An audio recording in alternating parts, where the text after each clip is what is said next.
नमस्कार दोस्तों, गार्गी क्लासेस पर आपका स्वागत है। डेट आज की 7 दिसंबर 2021 और देख लेते हैं इंडियन एक्सप्रेस के एडिटोरियल आइडिया पेज से इंपॉर्टेंट आर्टिकल्स जो अभी हम इस वीडियो में डिस्कस करेंगे।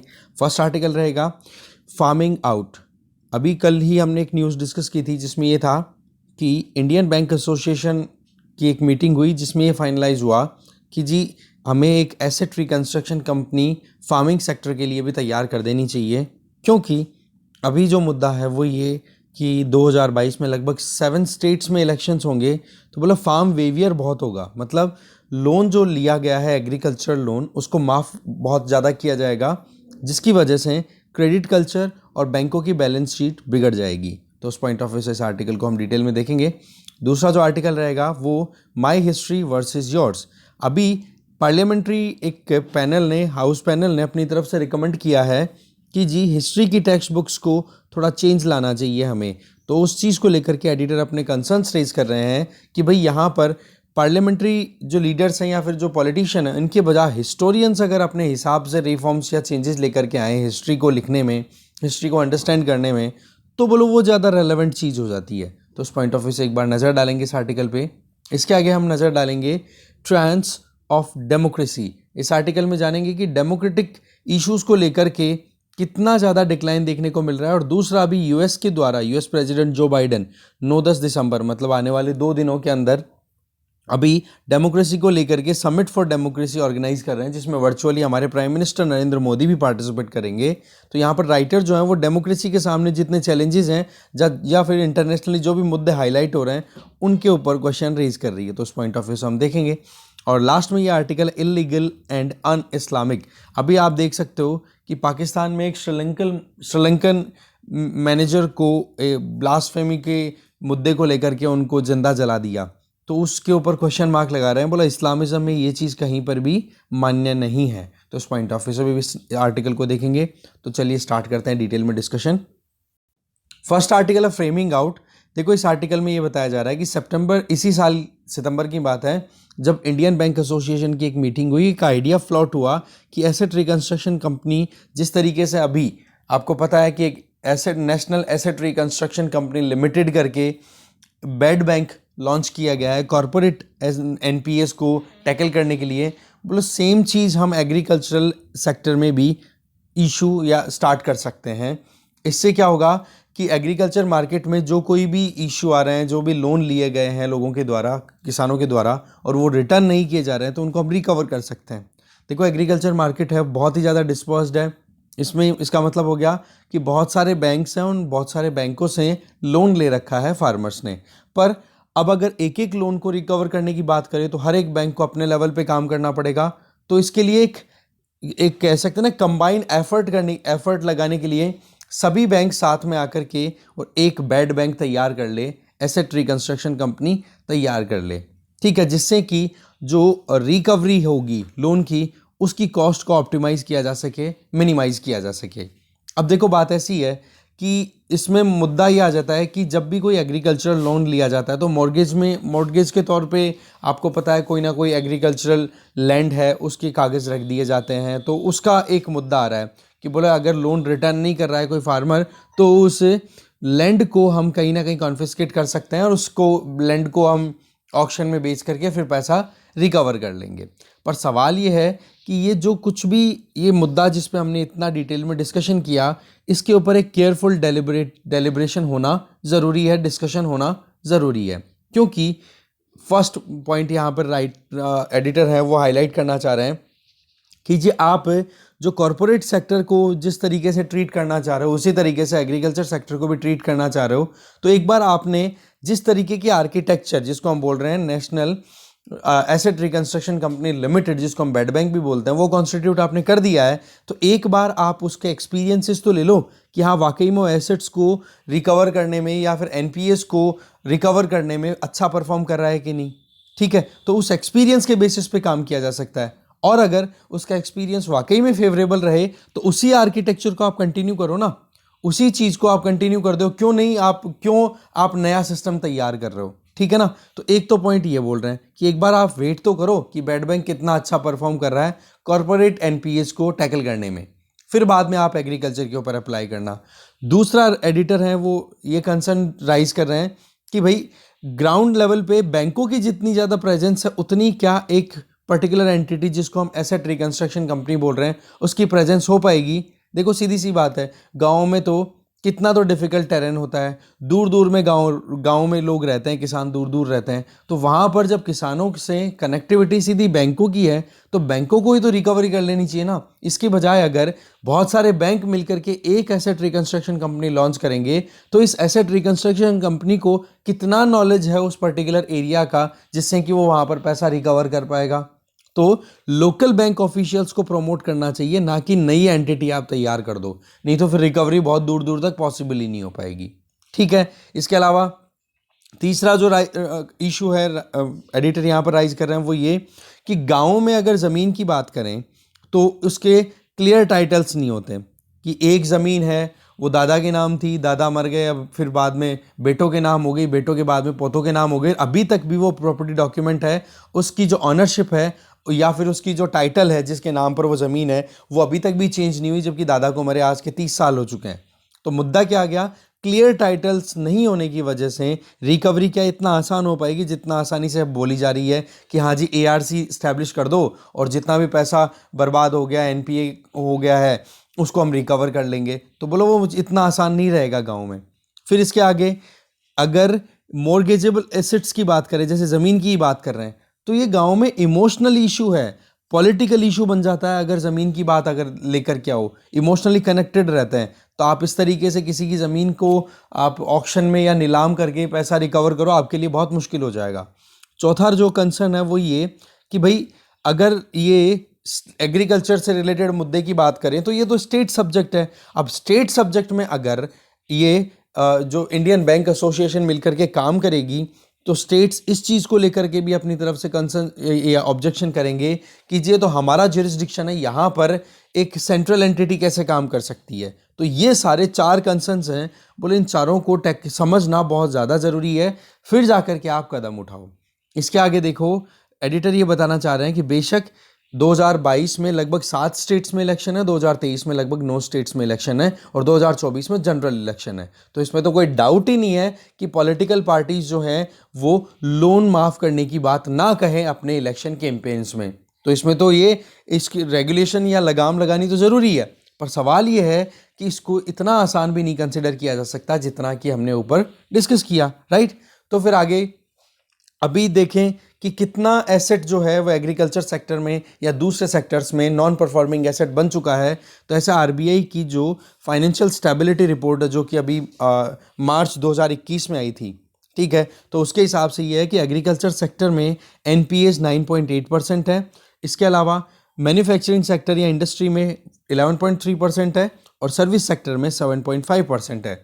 तो बोले इस तरीके से एसेट्स की मतलब डिस्ट्रेस्ड एसेट्स की कोई कमी नहीं है, एग्रीकल्चर सेक्टर में बहुत है, पर वही चीज़ है जी क्या कैसे मैनेज किया जाए। ये बात भी सही है कि स्टेट गवर्नमेंट स्टेट इलेक्शंस के टाइम पे पॉलिटिकल पार्टी जब ये कह देंगे कि हाँ आपका लोन माफ़ कर दिया जाएगा तो उसकी वजह से स्टेट्स का जो फिस्कल बेस है वो भी रून हो जाएगा, वो भी बर्बाद होता है। इसके अलावा क्रेडिट कल्चर जिसमें बैंक लोन देते हैं और उस लोन के लिए ईएमआई फिर बाद में रीपे करनी होती है, जो भी डेटर है जिसने भी उधार लिया है उसको, तो मतलब जो जिसने भी उधार लिया है उसको वो रिटर्न करना होता है बैंक को। तो ये क्रेडिट कल्चर स्पॉइल हो जाएगी, तो फिर बैंक भी देखो जल्दी से लोन देने से मना करेंगे कि जी हमारा पैसा आता तो है नहीं, हम नहीं देंगे पैसा, चाहे आप कितना ही प्राइमरी सेक्टर लैंडिंग के तौर पर काम कर लो कि हाँ जी ये प्रायोरिटी सेक्टर है एग्रीकल्चर, इसको तो पैसा देना ही पड़ेगा, राइट। तो ऐसे में देखो फार्मर्स की अगर एक्चुअल में सहायता करना चाहते हैं ना पॉलिटिशियन, तो इसका तरीका ये है कि फेवरेबल टर्म्स क्रिएट की जाएं। ब्रॉडर पॉलिसी फ्रेमवर्क ऐसा होना चाहिए जिससे कि किसानों को ये जो एग्रीकल्चरल एक्टिविटीज़ है ये रिम्यूनरेटिव ऑक्यूपेशन लगे। इसका मतलब ये कि ज़्यादा से ज़्यादा पैसा कमाने के लिए व्यवस्था करनी चाहिए जिससे कि उनको रिटर्न मिल सके।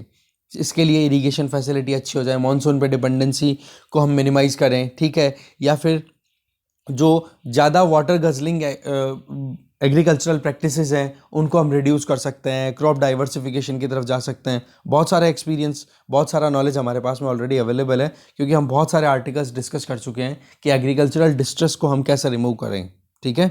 तो ये मेन आर्टिकल था, इसके आगे चलते हैं हम। नेक्स्ट आर्टिकल है ट्रांस ऑफ डेमोक्रेसी। आर्टिकल को लिखा निरुपमा सुब्रमण्यन जी ने। देखो इस आर्टिकल में शुरुआत होती है कि यूएस प्रेसिडेंट जो बाइडेन 9 से 10 दिसंबर अभी कल और मतलब 2 दिन कल 8th हो गई, फिर 9th और 10th को एक समिट फॉर डेमोक्रेसी ऑर्गेनाइज कर रहे हैं जिसमें 100 से ज़्यादा countries, civil societies, private sector representatives participate करेंगे, जिसमें ये रहेगा कि कैसे डेमोक्रेटिक इश्यूज को या डेमोक्रेसी का जो एजेंडा है उसको रिन्यू किया जा सकता है, जितने भी थ्रेट्स डेमोक्रेसी के सामने उनको टैकल किया जा सकता है, और इसके लिए कलेक्टिव एक्शन की ज़रूरत पड़े तो सब लोग जो भी पार्टिसिपेट करेंगे इस कॉन्फ्रेंस में या इस समिट में, तो वो उनकी क्या क्या ड्यूटी होनी चाहिए। पर सवाल ये है राइटर का कि जिन लोगों को इन्वाइट किया गया है ना इस कॉन्फ्रेंस में, वो बड़ी इंटरेस्टिंग है, इंट्रीग्यूइंग है, बड़ी दिलचस्प है। वो कैसे कि साउथ एशियन रीजन की अगर बात करें तो इसमें तालिबान रूल्ड अफगानिस्तान और इसके अलावा 3 डेमोक्रेसीज जैसे कि भूटान, बांग्लादेश और श्रीलंका। अब इनमें भूटान और बांग्लादेश और श्रीलंका तो ऐसी है जहां पर थोड़ा सा डेमोक्रेसी डेफिसिट अभी रिसेंट टाइम पे देखा गया है, जैसे कि इंडिया में भी कहीं ना कहीं मोर और लेस हमने देखा है। इस तरीके के बहुत सारे क्रिटिक हैं, उनका ये हाईलाइट करना होता है कि इंडिया में भी डेमोक्रेसी डेफिसिट बहुत ज़्यादा है। ठीक है जी, तो पॉइंट क्या आ रहा है कि साउथ एशिया से इतने ये कंट्रीज आ रहे हैं, तो इनमें से किसी को भी इनवाइट नहीं किया गया है।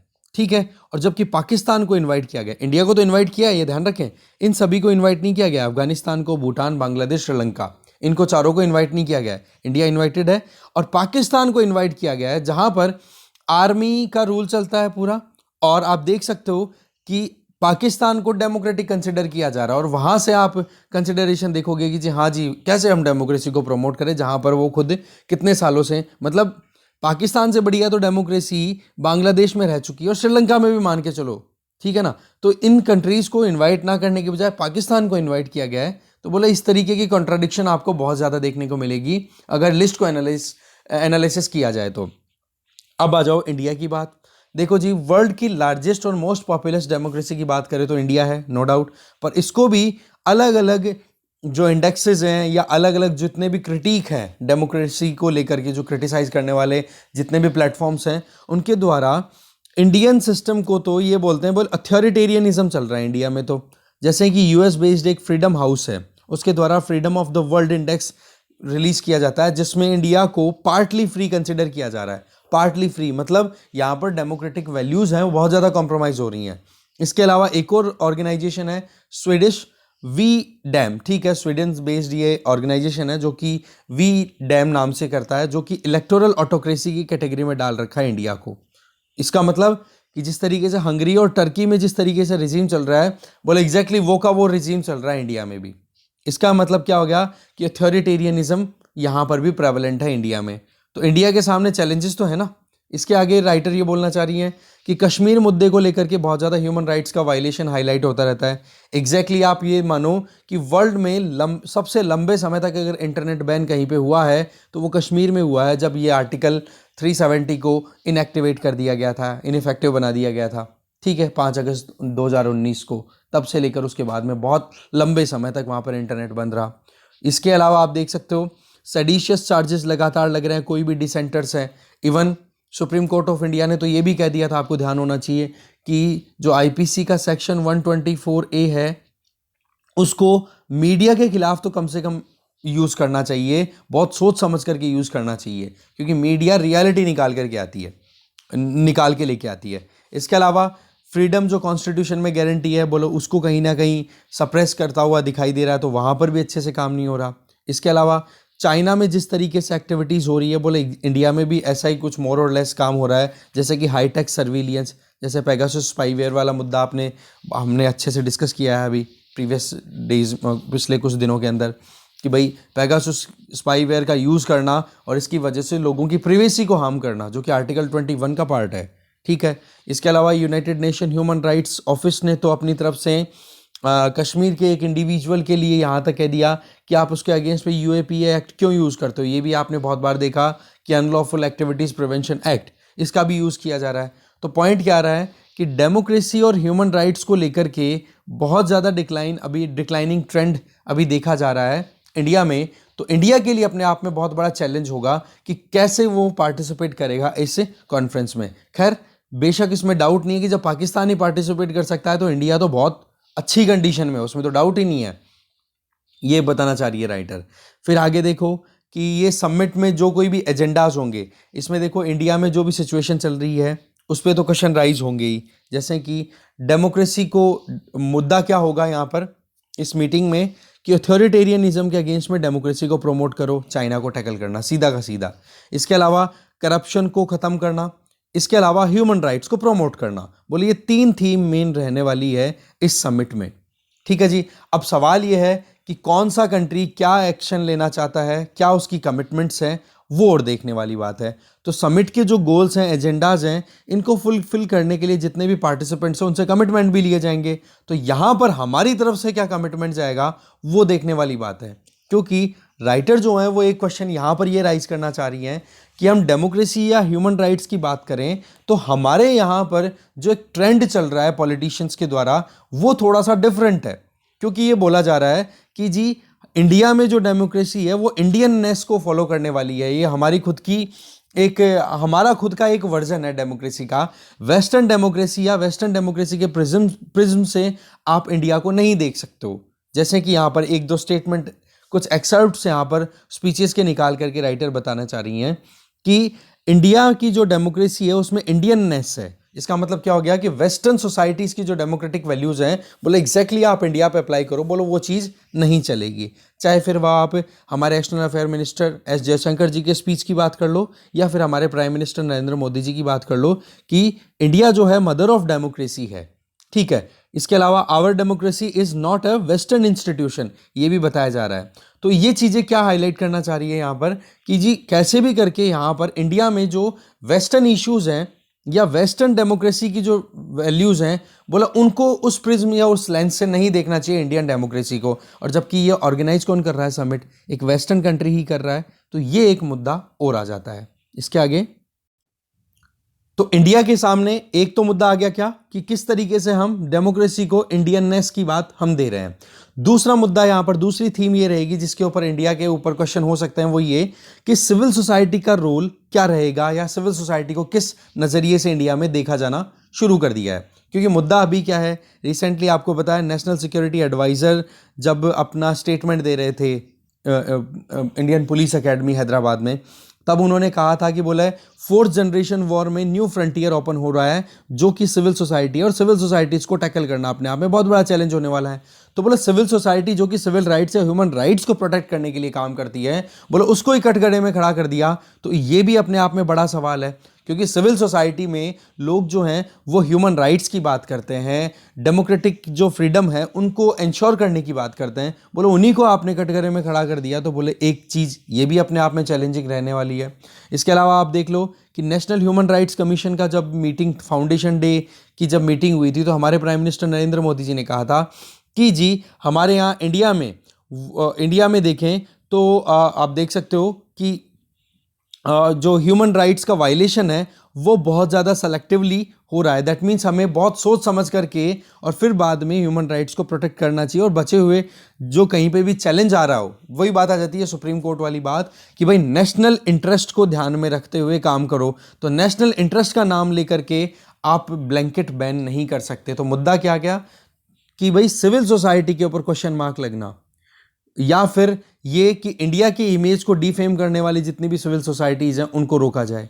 तो एक ये भी मुद्दा अपने आप में हाईलाइट हो जाता है, क्योंकि डेमोक्रेसी है और डेमोक्रेसी में इस तरीके के स्टेटमेंट अगर दिए जाते हैं तो देखो कहीं ना कहीं इशू आ ही जाता है डेमोक्रेटिक थिंकर्स के लिए। इसके अलावा अगर देखें कि डेमोक्रेटिक राइट्स की बात करें तो उनको प्रोमोट करना मेन चीज़ होती है सिविल सोसाइटी, और जो भी डेमोक्रेटिकली इलेक्टेड गवर्नमेंट है उसके ऊपर भी ऑब्लिगेशंस हैं कि वो दूसरों के अधिकारों को प्रोटेक्ट करे, प्रिजर्व करे। ठीक है। पर वहाँ पर अगर कोई सरेंडर ही करवाना चाहे तो फिर मुद्दा थोड़ा सा हाईलाइट हो जाता है, क्योंकि अभी रिसेंट दो और इंसिडेंट हुए हैं जब 2 स्टैंड अप कॉमेडियंस ने बेंगलुरु में अपने शोज़ को कैंसिल कर दिया। ठीक है। तो उसके चलते भी क्या हो जाता है कि बोले जब freedom of speech and expression वाला मुद्दा है जो आर्टिकल 19 में हमारे यहाँ पर एनविसाज्ड है, बोलो वही जब कॉम्प्रोमाइज़ होना शुरू हो गया तो कहाँ पर आप फंडामेंटल राइट्स को भी प्रोटेक्ट कर पा रहे हो? जब लोगों को डर है कि जी मैं कुछ बोलूँगा तो हो सकता है कि मेरी वजह से मेरे ऊपर अटैक हो या फिर कोई और प्रॉब्लम क्रिएट हो, तो उस केस में उन लोगों को अपने खुद के स्पीचेस को रोकना पड़ रहा है। तो एक क्वेश्चन ये भी राइटर राइज करना चाह रही है। इसके आगे ये कि भाई जो आप देख सकते हो इधर और ज़्यादा स्टेटमेंट्स आ रहे हैं, जैसे कि राइट्स वायलेशन बाय टेररिस्ट्स। इस तरीके से अधिकार जो है उनका वायलेशन जनरली टेररिस्ट ऑर्गेनाइजेशंस के द्वारा किया जा रहा है। पर सवाल ये है कि अभी यहाँ पर हमने जितना डिस्कशन किया वहाँ पर तो जो करंट स्टैब्लिशमेंट है उसके द्वारा प्रॉब्लम क्रिएट की जा रही है। ठीक है जी। फिर आ जाओ कि मुद्दे जो हैं यहाँ पर जो डेमोक्रेटिक इश्यूज को लेकर के उन पे फोकस किया जाता है। एक तो रिलेटिविज्म पे, एक मिस इन्फॉर्मेशन पे, एक कन्फ्यूजन पे, ऑफिस्केशन पे, पोलराइजेशन पे। ये ऐसे वर्ड्स हैं जो बड़े एक्सट्रीम हैं, जो शायद हमें यूज़ नहीं करने चाहिए आंसर राइटिंग में। हाँ, पर यह है कि मिस इन्फॉर्मेशन अपने आप में बहुत ज़्यादा प्रॉब्लम क्रिएट करती है। बेशक ये मतलब यहाँ पर तो गवर्नमेंट को क्रिटिसाइज़ किया जा रहा है, पर इतना ज़्यादा हम आड़े हाथ नहीं ले सकते हैं गवर्नमेंट को। थोड़ा आप ध्यान रखें। बस जब कभी ये बोले ना, आप मान लो कि कभी आपको आंसर राइटिंग लिखनी है या फिर यूँ मान लो ऐसे में आप टच करना चाहो डेमोक्रेसी के ऊपर, अब लिखना चाहो तो वहाँ पर ये लिख सकते हो कि एक्सपर्ट्स का आर्ग्यूमेंट ये भी आता है कि इंडिया में ये चैलेंजेस चल रहे हैं। ठीक है ना। आप ये नहीं कहते ना वहाँ पे कि जी मैं बोल रहा हूँ ये चीज़ कि हाँ ये प्रॉब्लम चल रही है। आप बोल दोगे तो आपका अपना ओपिनियन जो है वो बिगड़ जाएगा, क्योंकि आप एकदम नेगेटिव सोचने लग जाओगे। ठीक है ना। तो थोड़ा सोच समझ करके बैलेंस आंसर लिखने की आदत डालना, ये एक तरीके की ट्रेनिंग आपकी, राइट। तो ऐसे में देखो रिलेटिविज्म का मतलब तो क्या हो जाता है कि जी इंडियन डेमोक्रेसी का जो थ्रेड है वो इंडियन डेमोक्रेसी का इंडियननेस पे बेस्ड है, ना कि वेस्टर्न आइडियोलॉजी पे बेस्ड होगा। इसके अलावा मिस इन्फॉर्मेशन बहुत ज़्यादा प्रोमोट हो रही है, इस तरीके की चीज़ों को टैकल करना। इसके अलावा कन्फ्यूज़न बहुत क्रिएट होता है। तो ओवरऑल बात जो निकल के आ रही है वो ये जी कि डेमोक्रेसी के जो स्टैंडर्ड्स हैं उन पे वेस्टर्न स्टैंडर्ड्स, डेमोक्रेसी की जो इंडियन स्टैंडर्ड्स हैं उन पे आप वेस्टर्न स्टैंडर्ड्स मत इम्पोज करो। ये बात अभी हमारे यहाँ पर करंट सिनेरियो में चल रही है। तो बोला उसी बात को डिस्कस करेंगे तो कैसे अपने आप में चैलेंजिंग होगा कि नहीं। ठीक है। फिर आगे बताया जा रहा है कि अभी रिसेंट ही मीटिंग हुई थी चाइना की और यूएस की। ठीक है। चाइनीज प्रेसिडेंट शी जिनपिंग और जो बाइडेन, इनके बीच में मीटिंग हुई, वर्चुअल मीटिंग हुई थी नवंबर 16 को। तब जो बाइडेन ने अपनी तरफ से कहा था कि भाई डेमोक्रेटिक प्रिंसिपल्स को हमें प्रमोट करना है। तब शी जिनपिंग ने क्या बात कही थी वो बड़ी इंटरेस्टिंग है। वो ये कि आप एक चीज़ बताओ, डेमोक्रेसी तो सबकी, हर किसी को अपने मतलब freedom of speech and expression avail कराती है ना। तो आप एक चीज़ बताओ कि अगर हम हमारे हिसाब से हमारा रूल चला रहे हैं और अगर उसको आप सप्रेस करना चाहते हो ये कह के कि डेमोक्रेसी है और आप अथॉरिटेरियन रिजीम को कैसे प्रमोट कर रहे हो, तो बोले ये भी तो एक अनडेमोक्रेटिक मैनर में काम करना हुआ कि नहीं, कि एक सिस्टम को जो ऑलरेडी चल रहा है चाइना में उसको सप्रेस करने के लिए आपने डेमोक्रेसी के हथियार का यूज़ किया। तो बोले ये भी तो एक अनडेमोक्रेटिक मैनर में काम हुआ कि नहीं। फिर ये चाइना ने भी अपनी तरफ से क्वेश्चन लगा दिया, क्योंकि होता क्या है कि चाइना पर अथॉरिटेरियन रिजीम का हमेशा एक क्वेश्चन मार्क लगा ही रहता है, जो हमें भी पता है कि जी हाँ वाकई में वहाँ पर कम्युनिस्ट पार्टी रहती है और वहाँ पर और कोई वहाँ पर डेमोक्रेटिक इलेक्शंस भी होते हैं। बेशक बोलने को चाइना को पीपल्स रिपब्लिक ऑफ चाइना भी बोला जाता है, बट रियलिटी हमें भी पता है कि हाँ जी अभी आप देख सकते हो कि शी जिनपिंग को मतलब जब तक उनका डिमाइस नहीं होगा तब तक वो प्रेसिडेंट परमानेंट बन चुके हैं वहाँ पे। तो ये एक तरीके की हिपोक्रेसी है कि नहीं, कि बोलना क्या करना क्या।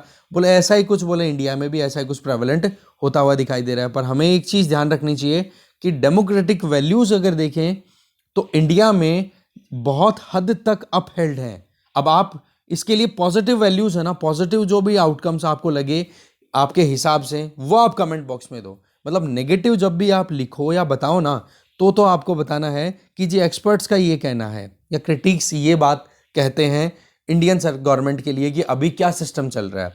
और जबकि अच्छी बात जब आप लिखो ना कि इंडिया में क्या क्या बढ़िया चल रहा है, उसमें आप अपना खुद का एक क्रेडिट ले सकते हो कि मेरे हिसाब से तो ये अच्छी बात हो रही है, ये अच्छी बात हो रही है, ये अच्छी बात हो रही है। ठीक है। सेम चीज़ आप इंटरव्यू में फॉलो करोगे। इसके आगे इंडिया की हमने बात कर ली, चाइना की हमने बात कर ली। अब बात आ जाती है जो समिट को ऑर्गेनाइज कर रहा है कंट्री, उसी की बात कर लेते हैं, वो है यूएसए। तो भाई यूएसए ने अभी अफगानिस्तान में क्या किया है। अफगानिस्तान में जब यूएसए को विड्रॉ करना था, तालिबान का रूल आ गया। तालिबान को क्यों इतने दिन तक कंटेन कर रखा था जब आप डेमोक्रेसी को ही प्रमोट करना चाह रहे हो। अच्छा दूसरी बात, यूएसए जब निकल रहा था अभी अगस्त महीने की बात है, ठीक है, सितंबर 1 सितंबर तक निकलना था यूएसए को। तो यूएसए ने बोला कि हम वहाँ पर डेमोक्रेसी बिल्डिंग के लिए नहीं आए थे, केवल टेररिज्म को रोकने के लिए आए थे। तो भाई वहाँ पर जो लोगों के साथ में अत्याचार हुआ है और अभी जिस तरीके की कंडीशन का सामना अफगानिस्तान के लोग कर रहे हैं, उसका कौन जिम्मेदार है? तो वर्ल्ड की ओल्डेस्ट डेमोक्रेसी यूएसए है, उसके बावजूद भी डेमोक्रेसी और ह्यूमन राइट्स के लिए वो अगर इस तरीके से अपने क्लियर गोल्स नहीं रखेगी, इवन डोमेस्टिकली भी वहां पर भी आप देखो ह्यूमन राइट्स का कितना वायलेशन होता रहता है, रेशियल डिस्क्रिमिनेशन अभी तक भी खत्म नहीं हो रहा है यूएसए में, तो वो चीजें कहां फिर? तो ऐसे में देखो, सिक्योरिटी का नाम लेकर के आप ग्लोबल वॉर ऑन टेरर शुरू कर देते हो और उसके अंदर बहुत सारे निर्दोष लोगों की भी जान जाती है, उसका जिम्मेदार कौन? तो ह्यूमन राइट्स की बात करो, डेमोक्रेसी की बात करो, तो वो चीजें तो कहीं ना कहीं आपको हर एक जगह पे अप्लाई करने की जरूरत है। ऐसा नहीं कि केवल आपके अपने खुद के देश के इंटरेस्ट कहां पर फुलफिल हो रहे हैं उन्हीं चीजों को आप फॉलो करोगे, ठीक है? आप डेमोक्रेसी को वेपनाइज नहीं कर सकते हो किसी दूसरे सिस्टम को सप्रेस करने के लिए, ठीक है? नहीं तो फिर वो भी तो अनडेमोक्रेटिक हो गया एक तरीके से। कोल्ड वॉर का जो टाइम था, जिस तरीके से यूएस और यूएसएसआर के बीच में आइडियोलॉजिकल कॉन्फ्लिक्ट था, एक तरफ कम्युनिस्ट रिजीम और दूसरी तरफ था डेमोक्रेटिक रिजीम, तो बोलो वही चीज़ अभी कुछ कहीं ना कहीं देखने को मिल रही है कि 2022 के जो विंटर ओलंपिक्स हैं उनको बॉयकॉट किया जा रहा है, जो चाइना में ऑर्गेनाइज हो रहे हैं। तो बोले इन चीज़ों से आप क्या शो करना चाहते हो कि वही कोल्ड वॉर सिनेरियो एकदम फिर से? तो एक तरीके से डेमोक्रेसी का जो एक फील होता है ना, जहाँ पर इक्वालिटी, फ्रेटर्निटी इनकी हम बात करते हैं, ठीक है, लिबर्टी, फ्रीडम इनकी, तो बोले ये चीज़ें बड़ी ख़त्म होती चली जा रही हैं। इसके अलावा वर्ल्ड के जो मोस्ट अथॉरिटेरियन कंट्रीज़ हैं, या फिर आप देख सकते हो कुछ कॉन्स्टिट्यूशनल डेमोक्रेसीज हैं, वहाँ पर आप यूनिफॉर्मिटी इंपोज करने की कोशिश करो तो मुश्किलें पैदा हो जाती हैं। तो डेमोक्रेसी की जो कोर वैल्यू है ना, जिसमें इक्वालिटी, लिबर्टी, फ्रेटर्निटी, ठीक है, इनके बारे में हम बात करते हैं, ये वैल्यूज़ हर एक सेगमेंट में अप्लाई होनी चाहिए। ऐसा नहीं कि मेरा नेशनल इंटरेस्ट कहाँ फुलफिल हो रहा है उसके हिसाब से। तो देखो ये जो समिट है डेमोक्रेसी के ऊपर, इसी के ऊपर क्वेश्चन रेज किए हैं यहाँ पर राइटर ने, कि शुरुआत जो है लिस्ट से वहीं से इंटरेस्टिंग होती चली जा रही है। फिर इंडिया के सामने के इंडियन डेमोक्रेसी के चैलेंजेस हमने देखे, फिर चाइना का जो मुद्दा वो देखा, फिर यूएस के ऊपर भी सवाल यहाँ पर राइटर ने अपनी तरफ से उठा दिए, ठीक है जी। अब आप ये बताना कमेंट बॉक्स में, जो मैं पहले बोल चुका हूँ, कि इंडिया में डेमोक्रेसी का क्या स्टेटस और आपके हिसाब से कौन कौन सी चीज़ें बहुत फेवरेबल है, जो कि वाकई में बहुत ही अच्छी हैं इंडिया में, क्योंकि वो आर्ग्यूमेंट्स आपके पास में होने चाहिए। आगे चलते हैं। नेक्स्ट आर्टिकल है माई हिस्ट्री वर्सेज योर्स। देखो पार्लियामेंट्री पैनल ऑन एजुकेशन ने अपनी तरफ से रिकमेंड किया है हिस्टोरियंस को कि भाई हिस्ट्री की जो टेक्स्ट बुक्स हैं उनको रीराइट किया जाए। अब इसमें मुद्दा ये आ जाता है कि हिस्टोरियंस हैं उन्होंने ऑब्जेक्ट किया है कि भाई यहाँ पर आप अपनी पॉलिटिकल विजडम को ध्यान में रखते हुए आप इस तरीके से गाइड ना करें तो ठीक रहेगा। वैसे अभी जो बात बोली गई है इस पार्लियामेंट्री पैनल के द्वारा, उसमें ये कहा है कि वेदों का जो रोल रहा है वो आप मेंशन करो टेक्स्ट बुक्स में, ठीक है। इसके अलावा जो फ्रीडम फाइटर्स हैं जिनको अभी प्रॉपर रिकग्निशन नहीं मिला है, बोलो उनको आप हिस्ट्री की बुक में एंट्री दो। इसके अलावा जो नेशनल हीरोज़ हैं उसकी उनकी जो पर्सनैलिटीज़ में जो भी डिस्टॉर्शंस हैं उनको रिमूव करो। डिस्टॉर्शन का मतलब जो भी रियलिटी तो कुछ और है, लिखा हुआ कुछ और है, उसको करेक्ट करो। इसके अलावा कम्युनिटी और आइडेंटिटी बेस्ड हिस्ट्री पे ज़्यादा फोकस करो। इसके अलावा इक्वल वेटेज दो अलग अलग एराज को, किंगडम्स को, इस तरीके से। तो मुद्दा क्या आ रहा है कि इन चीज़ों को मेंशन करने के लिए यहाँ पर पैरवी की गई और इस हाउस पैनल को हेड किया जा रहा है बीजेपी के एमपी विनय पी सहस्त्रबुद्धे, जिनका नाम है, उनके द्वारा। अब देखो सवाल यह है कि ideological contestation, that means ideologically confrontation, आमने सामने, मतलब किसी रिजीम, जैसे कांग्रेस का रिजीम था, यूपीए की सरकार थी या पहले कांग्रेस का टाइम था, तो उस टाइम पे हिस्ट्री को मैनिपुलेट करने के अपने तरीके थे वहाँ पर उस सरकार के, और अभी जो रिजीम चल रहा है वो बीजेपी का चल रहा है, तो उनका भी अपना सोचना होता है, अपने हिसाब से टेक्स्ट बुक्स को लिखने की कोशिश करते हैं। तो ये कोई नई बात नहीं है कि हाँ जी हिस्ट्री को कैसे लिखा जाए, पर सवाल ये आ जाता है कि हिस्ट्री को आप कंफर्टेबल नहीं बना सकते। हिस्ट्री को आप जिस तरीके से हिस्ट्री में जो इवेंट्स हैं कॉम्प्लेक्स रोल प्ले करते थे, या फिर जिस तरीके से आज हम वर्ल्ड पॉलिटिक्स के बारे में पढ़ते हैं या फिर इंडियन इश्यूज को अंडरस्टैंड करने की कोशिश करते हैं या इंडियन सोसाइटी की जो कॉम्प्लेक्सिटीज हैं वो अंडरस्टैंड करने की कोशिश करते हैं, तो हिस्ट्री की कॉम्प्लेक्सिटीज को आप कैसे सिंप्लीफाई कर सकते हो? उसमें भी ये आपको कॉम्प्लेक्स अंडरस्टैंडिंग ऑफ पास्ट ये इंश्योर करनी जरूरी है। मतलब कॉम्प्लेक्सिटी को बिना कॉम्प्रोमाइज करते हुए हमें हमारी एक्टिविटी, हमारी जो हिस्ट्री की स्टडीज है उसको कंटिन्यू करना चाहिए। कोई बोले सच लिखो, बायसनेस नहीं होनी चाहिए, तो बोला ऐसा कभी हो ही नहीं सकता, क्योंकि जो हिस्टोरियंस हैं उनका क्या माइंडसेट है वो भी देखने वाली बात है। हिस्टोरिकल रिसर्च है, वहां पर एक चीज ये होती है, अब आप खुद देखते हो, जैसे हम पढ़ते हैं, आपने स्पेक्ट्रम की बुक पढ़ी हो या विपिन चंद्रा की बुक पढ़ी हो, तो उसमें कितने कोटेशन दिए हुए हैं कि 1857 का जो रिवोल्ट था, एक एग्जांपल दे रहा हूं मैं आपको लिंक करके, कि 1857 का जो रिवोल्ट था वो क्या था। कुछ हिस्टोरियंस ने अपने एंगल से, कुछ जो यूरोपियन हिस्टोरियंस थे जो कि ब्रिटिशर्स को एक तरीके से प्रमोट कर रहे थे, उनका ये कहना था, बोले हिंदू मुसलमानों की लड़ाई थी 1857 की। कुछ लोगों का ये कहना था कि भाई जिस तरीके से मार्क्सिस्ट जो थे उनका ये कहना है कि भाई हैव्स थे, उनके अगेंस्ट में हैव नॉट्स का ऑब्जेक्शन था ये, ठीक है।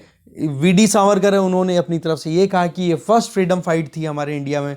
इस तरीके से अलग अलग आर्ग्यूमेंट्स हैं। तो हिस्टोरियंस अपने हिसाब से, अपनी एंगल से अपने रिप्रेजेंटेशन देते हैं, तो ये एंगल जो है वो पॉलिटिशियंस को अपनी तरफ से वहां पर रोल प्ले नहीं करना चाहिए। पॉइंट यहां पर यह आ रहा है कि ये मुद्दा केवल और केवल हिस्टोरियंस पे ही छोड़ देना चाहिए। फिर उसके बाद में जब अलग अलग ओपिनियन अलग अलग एंगल से लिखे जाएं, तो उसके बाद में रीडर को अपनी अंडरस्टैंडिंग डेवलप करनी चाहिए, कॉम्प्लेक्सिटीज को अंडरस्टैंड करना चाहिए कि वाकई में एक चीज को देखने के कितने नजरिए होते हैं, ठीक है ना। वही डिफरेंस ऑफ ओपिनियन, कि गलत कुछ भी नहीं है, बस समय स्थान परिस्थिति की वजह से वो चीजें परिवर्तन होती चली जाती हैं, ठीक है। इसके अलावा आप देखो कि ये कोई पहली बार नहीं है ये इस तरीके से टेक्स्ट बुक्स में चेंजेस लाने की बात की हो। 1960s 1970s इंदिरा गांधी की सरकार की हम बात कर रहे हैं, उस टाइम पर भी ग्रेट मैन, ग्रेट किंगडम, इनको हटा करके सोशलिस्टिक पैटर्न पे ज़्यादा फोकस किया गया था, आपको पता होना चाहिए। अब यहाँ पर आप इंटरनेशनल पॉलिटिक्स को लिंक करो सीधा। 1960s 1970s का वो टाइम जब इंडिया और यूएसएसआर की क्लोजनेस बढ़ी थी, और उसी टाइम पर आप देखो सोशलिस्टिक पैटर्न पे यूएसएसआर काम कर रहा था, और उसी सोशलिस्टिक पैटर्न को यहाँ पर हिस्ट्री पर अप्लाई करने की कोशिश की गई थी, जब ग्रेट मैन, ग्रेट किंगडम्स की बजाय लिखना शुरू कर दिया कि भाई ऑर्डिनरी पीपल के बारे में लिखो ना, आप साधारण आदमियों के बारे में लिखो, जिसमें जेंडर, कास्ट, इन इश्यूज पे हम फोकस कर सकें। तो देखो हमेशा ये ध्यान रखें आप कि जब कभी भी एक आइडियोलॉजिकल इन्फ्लुएंस किसी भी सरकार पर है, तो उसका डेफिनेटली आप इंपैक्ट देखोगे उस टाइम पर जो कुछ भी एक्टिविटीज हो रही है उन पर भी, और ये हिस्ट्री पर भी हम कहीं ना कहीं देख रहे हैं। क्योंकि इंदिरा गांधी की सरकार कैसी थी, सोशलिस्टिक पैटर्न, नेशनलाइजेशन कर दिया था सारा। हमारी इकोनॉमी जो थी वो मिक्स्ड इकोनॉमी थी बेशक, पर उस टाइम पर मैक्सिमम प्रमोशन किसका हो रहा था, गवर्नमेंट एंटिटीज का। वही चीज यहां पर ग्रेट मैन, ग्रेट किंगडम, मतलब एक एक इंडिविजुअल को आप प्रोमोट करो, बोलो उसकी बजाय ऑर्डिनरी लोगों पर ध्यान दो ना आप, ठीक है। तो ये चीज पहले हो चुकी है। फिर बात आ जाती है एक्सक्लूजन का, कंटेस्टेशन का। बोला हिस्ट्री राइटिंग का ये पार्ट रहा है हमेशा से, इसको आप कभी भी ये नहीं कह सकते कि हाँ जी, क्योंकि सीधी सी बात है, आप अगर एनसीईआरटी की बुक्स को एक साथ रखो तो वो कितना कितना बड़ा लबादा हो जाएगा बुक्स का मिला करके, इससे बड़ा स्टेक नहीं बनेगा। पर हिस्ट्री अगर उठा करके देखें तो कितनी ब्रॉड है, उसको कंप्रेस करना, उसमें प्रिसाइज एक्यूरेसी लेकर के आना, वो अपने आप में बहुत ज़्यादा चैलेंजिंग होता है हिस्टोरियंस के लिए। तो सवाल ये है कि भाई कल्चर वॉर, इनका सारी चीज़ों को देखना, पॉलिटिकल जो आउटलुक है वो, इन चीज़ों को ध्यान में रखना, फिर हिस्ट्री की बुक्स लिखना, बोले ये सारी चीज़ों को आप छोड़ दो हिस्टोरियंस पे, ठीक है। इस चीज़ को देखो, जैसे ही ये पैनल ने अपनी रिकमेंडेशन दी ना, तो इंडियन हिस्ट्री कांग्रेस ने अपनी तरफ से ऑब्जेक्शन कर दिया कि जी भाई बात ऐसी है, ये काम हमारा है।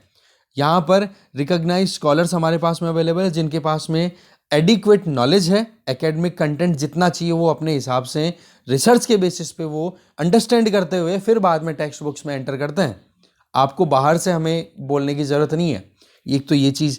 इसके अलावा एडिटर जो है लास्ट में ये बोलना चाह रहे हैं कि एनसीईआरटी हो या फिर स्टेट हिस्ट्री की टेक्स्ट बुक्स हो, उनको देखो हमेशा बेसिक स्टैंडर्ड्स को तो फिक्स करके ही चलना जरूरी है कि आप बच्चों को क्या सिखाना चाह रहे हो, ठीक है। अब टेक्स्ट बुक तो ऐसी है जिनको कि हमें पूरा पढ़ना होता है, रेफरेंस बुक में तो फिर भी सेलेक्टिव स्टडी होती है। टेक्स्ट बुक्स में आप क्या करते हो, आप पूरा डिटेल में पढ़ते हो, पूरी की पूरी। अब उनमें बेसिक ऐसी चीजें होनी चाहिए जो कि आप हिस्ट्री से अपने आने वाली जनरेशन को सिखाना चाहते हो। बोलो वो लर्निंग प्रोसेस आप देना चाहो उसको ध्यान में रखते हुए अपनी टेक्स्ट बुक्स को हमें क्रिएट करना चाहिए। ठीक है, आगे चलते हैं। लास्ट आर्टिकल है illegal and un Islamic. Article को देखो, फैजान मुस्तफ़ा के द्वारा लिखा हुआ आर्टिकल है ये। इसमें ये बताया जा रहा है कि एक श्रीलंकन मैनेजर को बहुत ही बुरे तरीके से मारना और फिर उसको जिंदा जला देना, ये बहुत ही घटिया एक किस्म का एक्ट हुआ है पाकिस्तान के सियालकोट में। इस चीज़ को वहाँ के प्राइम मिनिस्टर इमरान खान ने भी कहा है, बोला हॉरिफिक एंड विजिलेंट अटैक है ये। ठीक है, अब इसमें मुद्दा क्या था? ब्लास्फेमी का। ब्लास्फेमी का मतलब हो गया कि धर्म से संबंधित जितने भी सिंबल्स हैं उनकी अगर कोई बेइज्जती करे तो उसके खिलाफ उनको पनिश कर देना। तो ब्लास्फेमी का ये मुद्दा था। तो इसमें उनको सीधा का सीधा जला ही दिया गया और इसके बाद में फिर बहुत से 113 जनों का अरेस्ट भी किया गया है। बहुत जनों को अभी सर्च में भी लाया जा रहा है। पर मुद्दा क्या आ रहा है कि ब्लास्फेमी के मुद्दे को लेकर के अगर वो इस कुरान की बात कर रहे हैं, क्योंकि ये जो मैनेजर था ना, श्रीलंकन मैनेजर, इस इंडिविजुअल ने क्या किया था कि एक बैनर या पैम्पलेट था जिसपे कुरान की कुछ कोटेशन लिखी हुई थी, ठीक है, कुछ वर्सेस थी, और उस बैनर को फाड़ दिया था। तो इसमें उस कुरान की जो वर्सेस थी वो भी फट गई। तो इस केस को लेकर के वहाँ के जो कट्टर इस्लामिक फॉलोवर्स हैं उन्होंने उस पर अटैक कर दिया और उसको जिंदा जला दिया।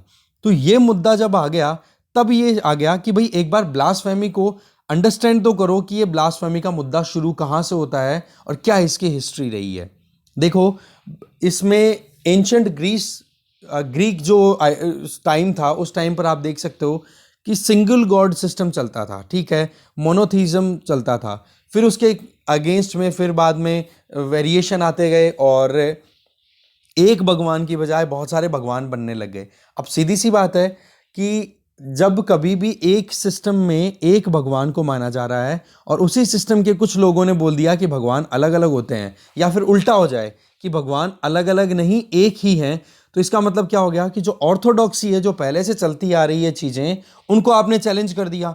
अब उनको चैलेंज अगर आपने कर दिया और वो रिलीजियस बिलीफ है, बिलीफ सिस्टम है, और उसको आपने एग्जिस्टिंग बिलीफ सिस्टम को चैलेंज कर दिया तो उसको ब्लास्फेमी बोल दिया जाता था और उनको फिर बाद में पनिशमेंट दे दिया जाता था। फिर बाद में टाइम बीतता है तो धीरे धीरे जब हम आप क्या हो कि थोड़ा सा रिफॉर्मेशन का टाइम आना शुरू होता है, तो उसके पहले की बात करें तो British chief justice sir Matthew hello ने 1675 में अपनी तरफ से जॉन टेलर का केस था, उसमें यह था कि भाई रिलीजियस सिंबल्स पे अगर आप अटैक करते हो तो बोला आपको पनिशमेंट मिलनी चाहिए, और उनको पनिशमेंट दे दी गई। इसी तरीके से 1699 में ब्लास्फेमी वाला ही मुद्दा चल रहा है, एक स्वीडिश रॉयल नेवी के 2 मेंबर्स को एग्जीक्यूट किया गया था क्योंकि उन्होंने I have Jesus in my heart की बजाय ये बोल दिया I have the devil in my heart. मतलब ये हो गया, ये भी ब्लास्फेमी कि भाई क्रिश्चियनिटी के खिलाफ में आपने आवाज़ उठा दी तो उनको भी एग्जीक्यूट कर दिया। तो फिर टाइम बीतता है, एनलाइटनमेंट का टाइम आता है, रिफॉर्मेशन का टाइम आता है, तब इंडिविजुअल्स के राइट्स की बात की जाती है कि वाकई में एक इंसान के खुद के अधिकार हैं और उन अधिकारों में वो चाहे तो 1000 भगवान माने, वो चाहे तो एक भगवान माने। तो इस केस में उनको ज़्यादा उनको पनिशमेंट नहीं मिलनी चाहिए, क्योंकि मुद्दा किसका आ गया था, अब स्पीच की बात आ गई थी। तो यहाँ पर जो मेन मुद्दा है वो ये कि आज के टाइम पे 71 से ज़्यादा कंट्रीज, जिनमें इंडिया भी है, जहाँ पर ब्लास्फेमी को कंट्रोल करने के लिए लॉज हैं जो कि freedom of speech and expression के ऊपर चिलिंग इफेक्ट डालते हैं। मतलब कोई अपने विश्वास के लिए अपनी खुल करके बोले, उस चीज को दबाने के लिए ब्लास्फेमी लॉज अवेलेबल हैं, जो कि गलत है। होना क्या चाहिए, इस ब्लास्फेमी लॉ की बजाय हेट स्पीच लॉ आना चाहिए कि हाँ भाई, किसी कम्युनिटी के खिलाफ में कोई हेट्रेड अगर फैलाना चाहे तो उसको पनिशमेंट मिलनी चाहिए, राइट। ब्लास्फेमी या पाकिस्तान की बात करें तो वहाँ पर देखो, पाकिस्तानी जो पीनल कोड है, जैसे हमारा इंडियन पीनल कोड है, तो वहाँ पर पाकिस्तानी पीनल कोड में ये सेक्शन है 295 295A।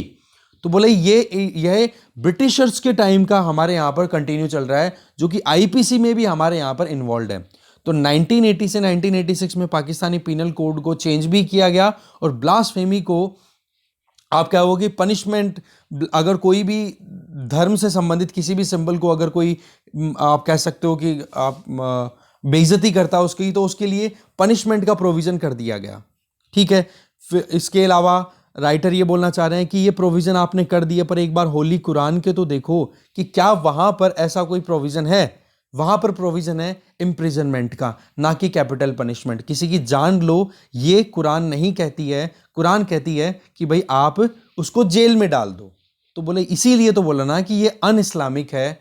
इसी तरीके से होली प्रॉफिट मोहम्मद की बात करो, उन्होंने भी अपनी तरफ से कितना ज्यादा क्रिटिसिज्म फेस किया था, पर उन्होंने कभी किसी को एग्जीक्यूट करने की बात नहीं की, राइट। इसी तरीके से ब्रिटिशर्स ने हमारे यहाँ पर section 295A Indian penal code में एंटर किया था, ठीक है ना। और फिर 1986 का ये मुद्दा था ही। तो ब्लास्फेमी का जो मुद्दा है इसको लेकर के देखो, इंडिया में भी अभी रिसेंट मैं बताता हूँ, कुछ दिनों पहले की बात है, कुछ दिनों नहीं, कुछ 2-3 साल पहले की बात है, जब पंजाब में गुरु ग्रंथ साहिब के ऊपर शायद कोई मतलब इसी तरीके से ब्लास्फेमी, गुरु ग्रंथ साहिब जो सिखों की बहुत ही इंपॉर्टेंट अपने आप में बुक है, या फिर उनके लिए आप कह सकते हो कि सबसे इंपॉर्टेंट भगवान ही उन्हीं को मानते हैं वो। तो इस केस में क्या है कि उस बुक के साथ में कुछ गड़बड़ कर दी थी किसी इंडिविजुअल ने या किसी ग्रुप ने।